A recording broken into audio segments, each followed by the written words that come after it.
मित्रों नमस्कार। शरणम अध्यात्म में आपका स्वागत। वंदे वांछित लाभाय चंद्रार्धगत शेखरामः वृषारूढ़ाम शूलाधराम शैलपुत्रीम यशस्विनीम। माँ दुर्गा अपने पहले स्वरूप में शैलपुत्री के नाम से जानी जाती है। पर्वतराज हिमालय के वहाँ पुत्री के रूप में उत्पन्न होने के कारण इनका यह शैलपुत्री नाम पड़ा था। वृषभ स्थिता इन माताजी के दाहिने हाथ में त्रिशूल और बाएं हाथ में कमल पुष्प सुशोभित है।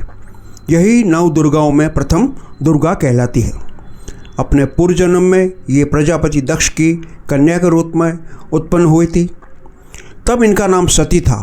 इनका विवाह भगवान शंकर जी से हुआ था। एक बार प्रजापति दक्ष ने बहुत बड़ा यज्ञ किया।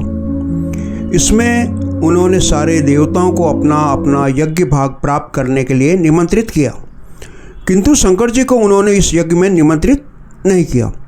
सती ने जब सुना कि हमारे पिता एक अत्यंत विशाल यज्ञ का अनुष्ठान कर रहे हैं, तब वहाँ जाने के लिए उनका मन विकल हो उठा। अपनी यह इच्छा उन्होंने भगवान शंकर जी को बताई। अपने यज्ञ में उन्होंने सारे देवताओं को निमंत्रित किया है, उनके यज्ञ भाग भी उन्हें समर्पित किए हैं, किंतु हमें जानबूझकर नहीं बुलाया है। कोई सूचना तक नहीं भेजी गई है। ऐसी स्थिति में तुम्हारा वहाँ जाना किसी प्रकार भी श्रेयस्कर नहीं होगा। शंकर जी के उपदेश से सती का प्रबोध नहीं हुआ। पिता का यज्ञ देखने, वहाँ जाकर माता और बहनों से मिलने की उनकी व्यग्रता किसी प्रकार कम न हो सकी।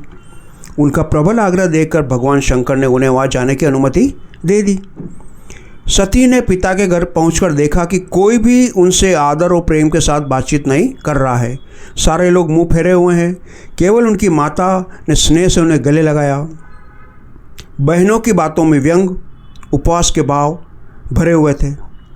परिजनों के इस व्यवहार से उनके मन को बहुत क्लेश पहुंचा। उन्होंने यह भी देखा कि वहाँ चतुर्दिक भगवान शंकर जी के प्रति तिरस्कार का भाव भरा हुआ है। दक्ष ने उनके प्रति कुछ अपमानजनक वचन भी कहे। यह देखकर सती का हृदय शोभ, ग्लानि और क्रोध से संतप्त हो उठा। उन्होंने सोचा, भगवान शंकर जी की बात न मान यह आकर मैंने बहुत बड़ी गलती की है। वह अपने पति भगवान शंकर के इस अपमान को सहन न कर सकी। उन्होंने अपने रूप को तत्क्षण वहीं योगाग्नि द्वारा जलाकर भस्म कर दिया। वज्रपात के समान इस दारुण दुखद घटना को सुनकर शंकर जी ने क्रुद्ध होकर अपने गणों को भेजकर दक्ष के उस यज्ञ का पूर्णतः विध्वंस करा दिया। सती ने युगाग्नि द्वारा अपने शरीर को भस्म कर अगले जन्म में शैलराज हिमालय की पुत्री के रूप में जन्म लिया। इस बार वह शैलपुत्री नाम से विख्यात हुई। पार्वती, हेमवती भी उन्हीं के नाम है।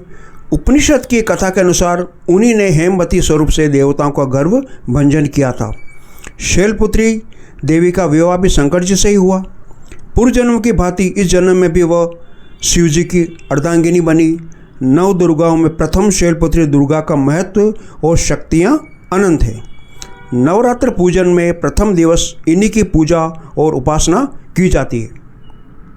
इस प्रथम दिवस की उपासना में योगी अपने मन को मूलाधार चक्र में स्थित करते हैं। यहीं से उनकी योग साधना का प्रारंभ होता है। ये हुई शैलपुत्री माता का विवरण। बहुत बहुत धन्यवाद।